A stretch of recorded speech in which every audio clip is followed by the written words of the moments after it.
Quando a Primeira Guerra Mundial começou, uma grande potência não se envolveu de imediato: Itália. Por quase um ano, os italianos ficaram à margem observando os vizinhos do norte lutarem. Ao decidirem entrar na guerra, era fácil supor que isso mudaria o rumo do conflito. A Itália tinha quase 40 milhões de habitantes, número similar ao da França ou Grã-Bretanha. Também tinha uma posição incrivelmente estratégica, o que permitia abrir uma nova frente contra as potências centrais ao redor. Ela lutaria contra a Áustria-Hungria, que tinha um dos exércitos mais fracos de qualquer nação naquela época. Talvez o grande exército italiano invadisse a Áustria-Hungria, causando seu colapso e um fim rápido da guerra. No final das contas, a entrada da Itália não foi nada decisiva. Na verdade, ela acabaria sendo um dos participantes menos eficazes da guerra. Várias vezes tentou invadir a Áustria, mas fez pouco progresso e perdeu centenas de milhares de homens. Então por que a Itália foi tão ineficaz? Por que não usaram seu grande exército estrategicamente? Em junho de 1914, a Europa vivia em paz e a guerra não parecia iminente. Na verdade, o continente estava no auge do seu poder. O século anterior foi relativamente pacífico, trazendo prosperidade e avanços tecnológicos inéditos na história humana. Havia tensões entre as nações, mas estavam relativamente controladas. No dia 28 de junho, o herdeiro do Império Austro-Húngaro foi assassinado por um nacionalista sérvio. Esse ato terrorista desencadearia uma escalada que resultaria na maior guerra já vista no mundo. Alemanha e Império Austro-Húngaro lutariam contra Grã-Bretanha, França e Rússia. Quando a guerra começou, a Itália estava teoricamente aliada à Alemanha e ao Império Austro-Húngaro. Porém, ao invés de lutar com eles, declarou neutralidade. Isso porque o tratado deles era uma aliança puramente defensiva. A Itália alegou não precisar se envolver, pois a Áustria era a agressora. Na verdade, a neutralidade da Itália não surpreendeu, pois suas relações com a Áustria-Hungria já eram tensas há décadas. Os dois países disputavam territórios habitados por italianos étnicos, sob controle austro-húngaro. Quando a guerra começou, ambos tentaram convencer a Itália a se juntar a eles por ser um aliado valioso. Britânicos e franceses prometeram grandes ganhos territoriais à Itália, se ela se juntasse a eles. Após longas negociações, a Itália assinou o Tratado de Londres e aceitou lutar contra a Alemanha e Áustria-Hungria. Achavam que a guerra seria rápida, gloriosa e traria grandes benefícios. Em vez disso, acabou sendo um completo desastre. O esforço de guerra da Itália focou quase todo na fronteira nordeste com a Áustria-Hungria. Diferente da Grã-Bretanha ou França, que lutavam globalmente, mais de 90% dos recursos militares da Itália estavam focados em uma única frente na fronteira norte. Era um trecho de apenas 650 quilômetros, dos Alpes até o Mar Adriático. O terreno era um dos mais hostis da Europa, com penhascos íngremes, altas montanhas e vales gelados. Quando a guerra começou, logo virou um impasse. Os italianos tinham mais tropas que os austríacos, mas eram prejudicados pelo terreno difícil e táticas ultrapassadas. A frente principal seguia o rio Isonzo, que virou sinônimo de guerra de trincheiras brutal e repetitiva. Lá, os italianos lançariam um total de 12 ofensivas ao longo de 2 anos. A primeira ofensiva começou em junho de 1915, um mês após a Itália entrar na guerra. Os italianos tinham o dobro de soldados dos austríacos, mas isso não ajudou. Os austro-húngaros mantinham fortes defesas nas montanhas e causaram grandes baixas. Qualquer avanço dos italianos era lento e custoso. O equipamento italiano era ruim. Muitos homens usavam o fuzil Carcano ultrapassado que tinha alcance e potência ruins. Eles vestiam uniformes de lã fina, mais apropriados para desfiles do que para trincheiras cobertas de neve. Vários homens morreram de frio. Na primeira ofensiva, os italianos perderam cerca de 15 mil homens e quase nada conquistaram. Apesar do fracasso da ofensiva, o chefe do Estado-Maior italiano, Luigi Cadorna, não mudou o plano. Um mês depois, ele ordenou nova ofensiva ao longo do rio Isonzo. Dessa vez, os italianos superavam o inimigo em 3-1, mas novamente isso pouco adiantou e eles não conseguiram romper as linhas austríacas. Mesmo que seu plano tivesse falhado 2 vezes, Cadorna se recusou a tentar algo diferente. Na verdade, nos 2 anos seguintes, ele faria mais 10 ofensivas ao longo do rio. Cada tentativa tinha o mesmo resultado. Os italianos perdiam milhares de homens e conquistavam poucos quilômetros. Na 11ª ofensiva, os italianos quase romperam as linhas inimigas. Os austro-húngaros estavam exaustos e não teriam conseguido resistir a outro ataque. Se os italianos atacassem de novo, poderia ser um grande avanço. Infelizmente, também estavam exaustos e sem recursos para outro ataque. Em 1917, houve um grande avanço na frente, realizado pelos austro-húngaros, não pelos italianos. Com apoio alemão, eles lançaram grande ofensiva em Caporetto e romperam as linhas. A resistência italiana colapsou rapidamente, com as tropas abandonando suas posições. Unidades inteiras desintegraram-se enquanto os homens fugiam.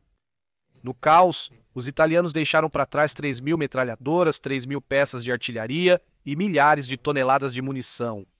Mais de 300.000 soldados foram capturados e as linhas de frente recuaram muito. O exército italiano recuou quase 150 quilômetros, estabilizando-se apenas no rio Piave. O desastre em Caporetto impactou fortemente o exército italiano, material e psicologicamente. Muitos soldados italianos sentiram-se traídos pelo alto comando, chamando a retirada de caótica e sem liderança. Algumas vezes, oficiais fugiram antes dos seus soldados. As ordens eram tão confusas que unidades inteiras marcharam na direção errada. Mais de 20.000 soldados italianos se renderam sem disparar um tiro. As linhas italianas colapsaram tanto que o comandante austríaco as descreveu como uma rede rompida por onde o exército fluía como água. A imprensa italiana tentou censurar o desastre para evitar pânico, mas as pessoas logo descobriram. Foi uma humilhação nacional em escala grandiosa. Na verdade, o primeiro-ministro, Vittorio Orlando, alertou o parlamento de que o país enfrentava não apenas uma derrota militar, mas o colapso do espírito nacional. Na Itália, Caporetto ainda significa fracasso total. O desastre forçou a troca de liderança. Cadorna foi demitido e substituído pelo general Armando Dias. Dias cessou as ofensivas suicidas no rio Isonzo e focou na reconstrução do exército. Ele fez reformas importantes para elevar o moral, como melhorar o tratamento das tropas e a logística. Com o apoio de reforços britânicos e franceses, os italianos conseguiram manter a nova linha de frente ao longo do rio Piave. Meses depois, o exército italiano se reagrupou e recuperou forças. Em outubro de 1918, com o colapso da Áustria-Hungria, a Itália voltou a atacar. Na Batalha de Vittorio Veneto, conquistou sua primeira grande vitória. Os italianos conseguiram capturar quase 500.000 de soldados austríacos, o que levou ao colapso do Império Austro-Húngaro. Em 3 de novembro, a Áustria se rendeu e assinou um cessar-fogo com a Itália. A guerra havia acabado e a Itália estava tecnicamente do lado vencedor. Na verdade, dificilmente parecia uma vitória. A Itália lutou 4 anos pelo mesmo trecho de montanha congelada, perdendo cerca de 500.000 de homens. Em Caporetto, sofreram uma das derrotas mais humilhantes da guerra. Para piorar, a Itália não recebeu o que Grã-Bretanha e França haviam prometido. Prometeram à Itália parte da costa do Adriático, mas após a guerra desistiram. A Itália saiu da guerra amarga, empobrecida e politicamente dividida. Em apenas alguns anos, esse caos ajudaria a trazer Mussolini e os fascistas ao poder. Então foi isso que aconteceu. Mesmo com um dos maiores exércitos da Europa e só uma frente de combate, a Itália teve desempenho desastroso. Por que os italianos foram tão ineficazes?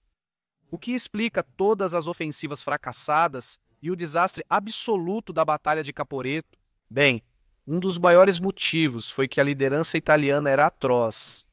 Na verdade, estou falando de um homem em particular, o general Luigi Cadorna. Cadorna foi chefe do Estado-Maior desde 1914 e comandou quase toda a guerra. Ele era obcecado por disciplina e pensamento militar antigo. Ele achava coragem e obediência mais importantes que táticas ou tecnologia. O essencial em um soldado era sua vontade de avançar. Desde o início da guerra, Cadorna tinha pouco respeito por seus homens. Ele afirmou que o individualismo deles os deixou moralmente despreparados para a guerra. A tática preferida de Cadorna era o ataque frontal bruto. Repetidamente, ele mandava suas tropas atacarem posições austríacas fortificadas nas montanhas. Isso às vezes ocorria sem quase nenhum apoio de artilharia. Após repetidas falhas nas ofensivas, Cadorna se recusou a mudar o plano. Ele simplesmente lançava outra ofensiva novamente, com exatamente as mesmas táticas no mesmo lugar. Essas ofensivas costumavam causar mais baixas italianas que austríacas. Por exemplo, na terceira ofensiva, em outubro de 1915, mais de 70 mil soldados italianos foram mortos, feridos ou capturados. Os austríacos perderam apenas cerca de 40 mil. Sempre foi claro que ataques frontais fracassariam, principalmente pelo terreno. O solo de calcário sólido dificultava cavar trincheiras adequadas. Os austríacos também estavam em terreno elevado. Eles estavam em bunkers de concreto com linhas de tiro claras sobre os italianos em avanço. As ofensivas seriam mais bem-sucedidas com melhor apoio de fogo de artilharia. Cadorna frequentemente ordenava ataques com pouco ou nenhum bombardeio. Na nona Batalha do Isonzo, houve só cerca de 24 horas de fogo de artilharia antes das tropas atacarem. Isso pouco enfraqueceu as defesas austríacas. Era bem menos artilharia que outras nações usavam na época. Antes da ofensiva britânica no Somme, foram disparados mais de 1,5 milhão de projéteis em uma semana. Quando essas ofensivas falharam repetidas vezes, deveria ter sido óbvio que algo precisava mudar. Um comandante competente teria notado os maus resultados e buscado outra abordagem.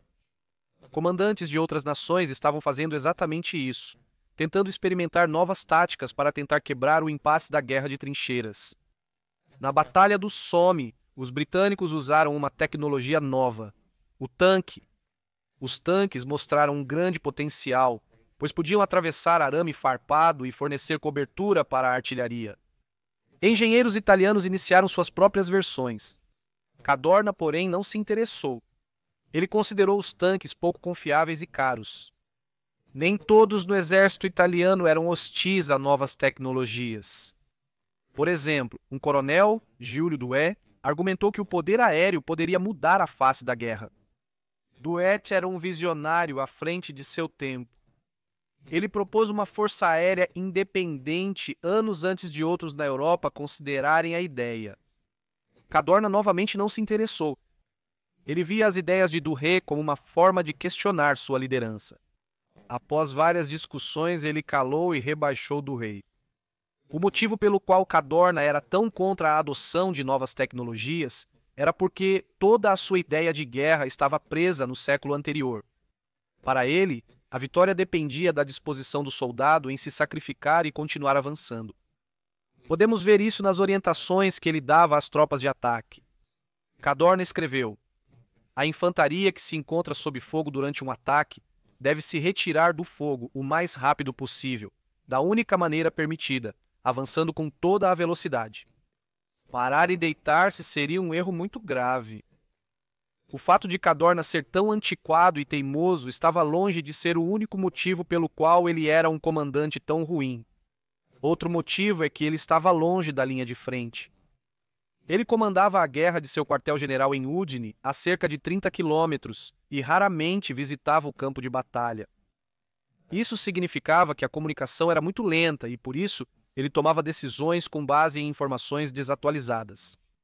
Suas ordens tinham que passar por várias camadas de burocracia.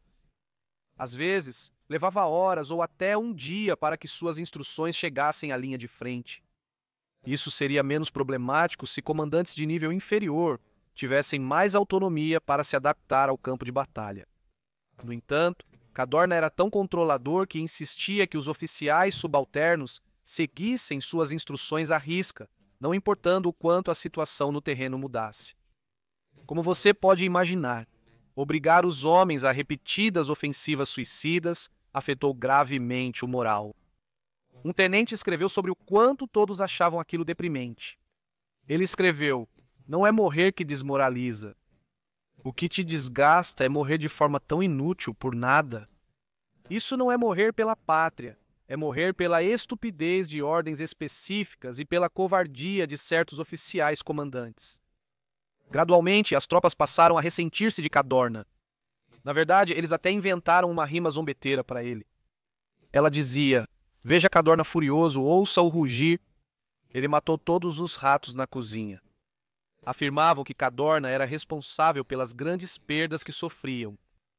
Outro motivo pelo qual os homens ressentiam Cadorna era sua obsessão fanática por disciplina. Na verdade, por causa dele, a Itália tinha o sistema de justiça militar mais severo de todos os exércitos na guerra. Ele, pessoalmente, autorizou a execução de mais de 750 de seus próprios homens. Em uma ocasião, 29 homens foram executados em um único dia apenas por alguma desobediência menor. Durante a guerra, 1 em cada 17 soldados italianos foi acusado de indisciplina. 61% desses homens foram considerados culpados. Frequentemente, os homens eram punidos pelos crimes mais triviais. Um soldado escreveu sobre como os homens eram amarrados e deixados do lado de fora no frio congelante por quebrarem regras menores. Segundo ele, soldados comuns eram tratados pior que animais. Ironicamente, ao descobrirem que o soldado escreveu isso, ele foi condenado a 6 meses de prisão. Toda essa disciplina rígida era por causa de Cadorna. O exército começou a temer sua própria liderança. Na verdade, um oficial escreveu sobre uma vez em que encontrou uma unidade que tinha acabado de ser dizimada. Nas palavras dele, os soldados tremiam só de me ver. Outro problema da liderança de Cadorna era sua falta de cooperação. Ele se recusou terminantemente a cooperar com a Grã-Bretanha e a França, mesmo sendo claramente o mais sensato a se fazer. Ele não compartilhava informações de inteligência com eles. Isso ocorria por falta de confiança dele neles. Cadorna achava que Grã-Bretanha e França jamais veriam a Itália como igual. Ele acreditava que cooperar com eles reduziria seu poder. Ele via todos os conselheiros estrangeiros como rivais tentando minar sua autoridade. Não só Grã-Bretanha e França acharam impossível trabalhar com Cadorna, ele também rejeitava colaborar com seu próprio governo. Ele comandou a guerra de forma quase ditatorial e ignorou os conselhos dos ministros. Para Cadorna, os políticos não eram parceiros, mas amadores que não tinham o direito de lhe dizer como conduzir sua guerra. Na verdade, ele não queria que ninguém desse qualquer opinião. Em determinado momento, o primeiro-ministro propôs formar um conselho de guerra com generais e políticos. Cadorna recusou de forma direta, declarando: "Só presto contas ao rei." No final, as falhas de Cadorna acabaram alcançando-o e, eventualmente, lhe custaram o emprego. Tudo veio à tona após a derrota catastrófica em Caporetto, em 1917, um dos maiores desastres nacionais na guerra. Os austro-húngaros, apoiados por unidades alemãs, lançaram um ataque surpresa e pegaram os italianos totalmente desprevenidos. Cadorna foi alertado várias vezes sobre um possível ataque, mas ignorou os avisos, considerando-os exagerados. Por isso, nenhuma reserva foi posicionada e as tropas da linha de frente ficaram dispersas. Quando os alemães atacaram, romperam a linha italiana e forçaram uma retirada caótica. Apesar de Cadorna ser em grande parte culpado pela catástrofe, recusou-se a assumir responsabilidade. No relatório oficial após a batalha, ele culpou as tropas por covardia, derrotismo e sabotagem. Ele não comentou seu papel no desastre. No entanto, a essa altura, Cadorna já havia alienado quase todos, e assim Caparotto acabou sendo o fim dele. Grã-Bretanha e França exigiram sua demissão para ajudar a Itália após a derrota. O governo italiano concordou e Cadorna foi substituído pelo general Armando Dias. Na verdade, podemos ver o quanto Cadorna foi ruim para os militares italianos pela melhora significativa após sua remoção. Enquanto Cadorna governava com medo, Dias liderava com confiança. Primeiro, ele parou as ofensivas sem sentido. O exército estava exausto e o moral estava no nível mais baixo de todos os tempos. Dias preferiu focar na defesa, dando tempo ao exército para se recuperar, em vez de recuar para as montanhas. Ele também realizou reformas, eliminando punições severas e dando mais autonomia aos comandantes da linha de frente para decidir. Em junho de 1918, os austríacos lançaram nova ofensiva, mas as forças italianas resistiram e os repeliram. Em outubro, os italianos iniciaram a ofensiva. Sob a liderança de Dias, eles tiveram grande sucesso e conquistaram vitória esmagadora. Quase 500.000 de soldados austríacos foram capturados. Dias finalmente conquistou a vitória que Cadorna passou anos perseguindo. Como você pode ver, a péssima liderança de Cadorna foi um dos maiores problemas da Itália na guerra, mas não era o único. Outro grande problema era que o exército italiano não tinha o equipamento de que precisava, nem em qualidade nem em quantidade. Comecemos pelo equipamento. Mesmo pelos padrões da época, muito do que era fornecido às tropas italianas era de baixa qualidade. O principal fuzil deles era o Cercano M1891. O Cercano era significativamente menos potente do que os fuzis usados por outras potências na época. Ele disparava projéteis a cerca de 600 metros por segundo. Isso é só 2/3 da velocidade do principal fuzil alemão, que disparava a cerca de 900 metros por segundo. Ele também disparava projéteis que eram significativamente mais leves e por isso tinham um alcance menor e conseguiam causar menos dano. As metralhadoras italianas também não eram melhores. O modelo principal era a Fiat Ravelli M1914, com mecanismo de alimentação de balas muito defeituoso. Era necessário lubrificar as munições antes do disparo para evitar que a arma travasse. Ela também era famosa por superaquecer. Ela era bem menos confiável que as metralhadoras britânicas ou alemãs. Por fim, a artilharia italiana também era muito ultrapassada. O principal canhão deles, o 75-27 modelo 6, já estava defasado há quase 10 anos quando os italianos entraram na guerra, mostrando sinais de idade. Seu alcance era de cerca de 7 quilômetros, menor que outras artilharias da época que chegavam a 10 quilômetros. Além disso, ele podia disparar apenas cerca de 6 tiros por minuto, aproximadamente 1/3 do que outros canhões conseguiam fazer. No entanto, as armas italianas não eram apenas mais fracas do que as de outras nações, mas também estavam em quantidade muito limitada. A situação já era ruim quando a Itália entrou na guerra em 1915. Eles tinham só metade das metralhadoras e 1/4 da artilharia necessárias. A Itália tinha muito menos equipamentos do que os outros participantes da guerra. Ela tinha apenas 2.000 canhões de campanha, cerca da metade do que a França possuía e 1/3 do que a Alemanha tinha. Também faltavam metralhadoras, com cerca de 600, número insignificante diante das mais de 4.000 da Alemanha. Durante a guerra, a Itália aumentou a produção de equipamentos, mas não eliminou a diferença. No fim da guerra, ainda possuía só 1/3 das metralhadoras da Alemanha. Outra coisa que estava em falta desesperadora era a munição. Eu mencionei antes que um dos motivos pelos quais as ofensivas italianas foram tão mal sucedidas foi porque não havia apoio de artilharia suficiente. Segundo um tenente, somos ordenados a avançar contra metralhadoras, mas sem artilharia para silenciá-las, marchamos rumo a uma parede de fogo. O motivo pelo qual não havia apoio de artilharia suficiente é que a Itália simplesmente não conseguia produzir projéteis em quantidade suficiente. Durante a guerra, a Itália produziu cerca de 80 milhões de projéteis, pouco mais de 1/3 do total da Alemanha. Cadorna sabia da escassez de munição e sugeriu criar um ministério para aumentar a produção.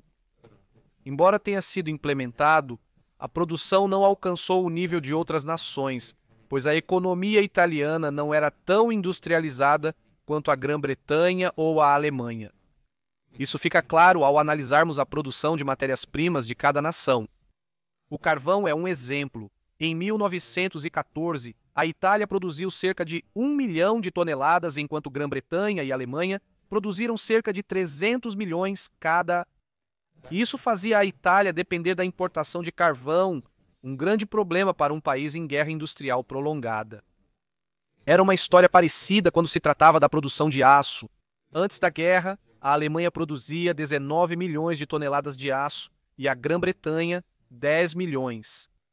A Itália, por sua vez, produzia menos de 1 milhão de toneladas. No geral, os italianos eram simplesmente menos ricos do que alguns dos outros participantes da guerra. Em 1913, o produto interno bruto per capita era metade do britânico e 2/3 do alemão. Essas são as principais razões para o fraco desempenho da Itália na guerra, mas ainda há outro ponto a mencionar. Isso é que a Itália, como nação, estava incrivelmente dividida, ela não estava unida em torno da luta. A decisão de entrar na guerra foi bastante controversa desde o início. A maioria do parlamento e do público italiano era contra entrar na guerra. Mencionei antes o Tratado de Londres, onde a Itália negociou com Grã-Bretanha e França e aceitou entrar na guerra. Bem, esse acordo foi feito secretamente pelas costas do parlamento italiano. Quando a notícia finalmente vazou para o público, foi extremamente controversa. Por todo o país houve grandes protestos contra a decisão. Por exemplo, em Turim, 100 mil manifestantes anti-guerra protestaram e ergueram barricadas. Eles enfrentaram a polícia gritando: "Abaixo a guerra!". No final, mais de 100 pessoas foram presas e uma foi morta. Houve também tentativas de sabotar o alistamento promovido pelo governo. Mulheres locais cortaram fios de telégrafo e atacaram os veículos das equipes de alistamento. Mesmo com os homens marchando para a linha de frente, a população não se mostrava mais entusiasmada. Um oficial contou marchando com sua unidade por uma vila cantando Fratelli d'Italia, canção patriótica que significa Irmãos da Itália. Ao invés de aplaudir, os moradores apenas observaram as tropas marchando para a luta. Nas palavras do oficial, a maioria da população permaneceu em silêncio. Mesmo mais tarde, quando a Itália já estava lutando ativamente na guerra, grande parte do país ainda não estava unida em torno da luta. Por exemplo, a postura dos socialistas italianos diante do esforço de guerra foi resumida em seu slogan: nem apoio, nem sabotagem. Porém, alguns realmente tentaram sabotar o esforço de guerra. Eles distribuíram propaganda anti-guerra ou até mesmo organizaram deserções das tropas. A Igreja Católica também não estava particularmente engajada na luta. Na verdade, em 1917, o Papa Bento XV pediu o fim do que ele chamou de matança inútil. Como você pode imaginar, isso não foi bom para o moral. A falta de unidade tornava os governos que supervisionavam a guerra muito instáveis. O primeiro-ministro era Antônio Salandra, mas renunciou em 1916 devido aos fracassos militares. Seu sucessor, Paulo Borselli, não se saiu melhor. Ele foi forçado a renunciar pouco após um ano devido ao desastre da Batalha de Caporetto. O fato de uma única derrota derrubar o governo mostra como a Itália era politicamente frágil. Diferente de outros países, a Itália nunca teve um governo de unidade com todos os partidos. Os socialistas permaneceram na oposição e os liberais se recusaram a se envolver. A Itália estava dividida sobre a guerra porque o país em si era muito fragmentado. Na verdade, regiões do país eram praticamente países distintos. Vale lembrar que a Itália havia se unificado apenas 54 anos antes de entrar na guerra. Antes, a Península Italiana era formada por pequenos estados. Muitas pessoas se sentiam mais ligadas à sua cidade ou região do que ao governo de Roma. Na verdade, grandes partes do país nem sequer falavam italiano. No sul, muitos falavam dialetos locais ou línguas distintas, como siciliano ou napolitano. Os efeitos de tudo isso eram muito visíveis durante a guerra. Havia uma forte divisão entre o norte e o sul.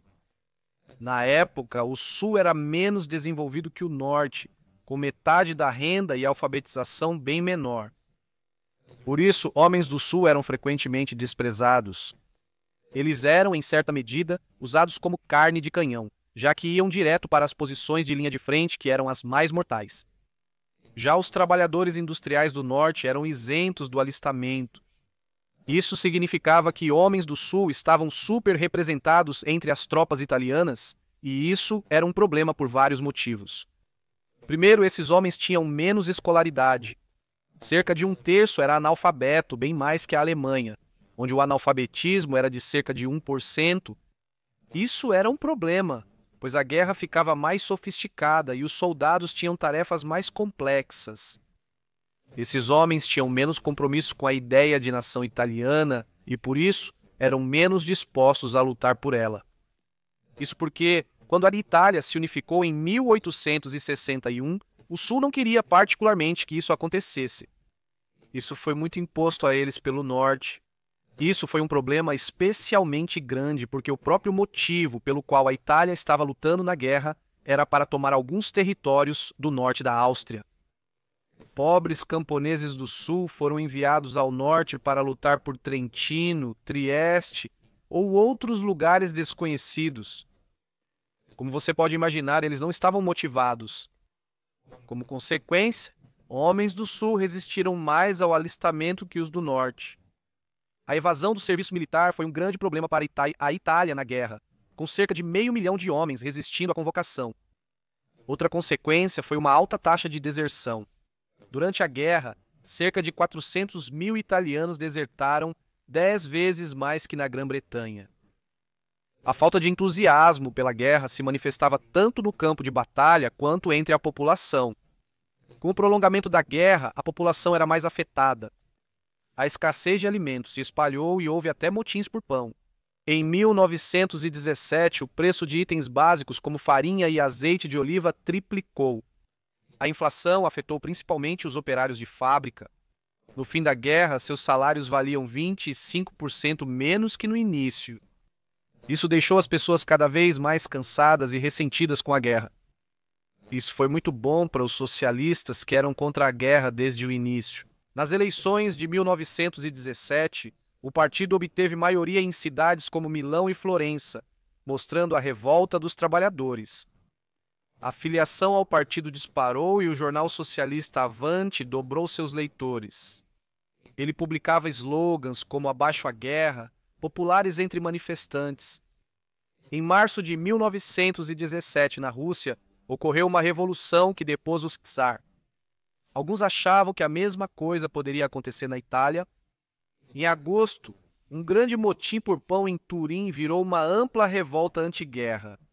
Os manifestantes exigiam pão e paz, exatamente o mesmo slogan usado pelos revolucionários na Rússia. A revolta só foi reprimida quando o governo enviou o exército.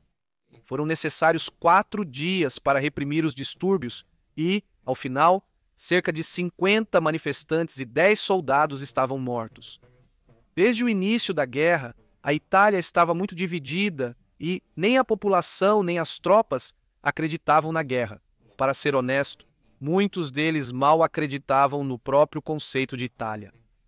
Acho que a situação é bem resumida por uma anedota sobre o exército italiano cometendo uma atrocidade contra sua própria população. A história vem de um relatório militar de 1916 e conta um evento trágico em que tropas italianas mataram a tiros alguns camponeses italianos.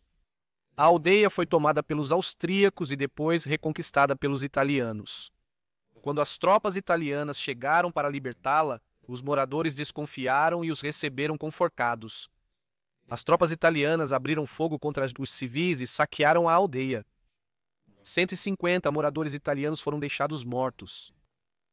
Depois do massacre, uma garota local resumiu a situação assim: "Devemos querer a paz? Confie, não sabemos de que lado estamos.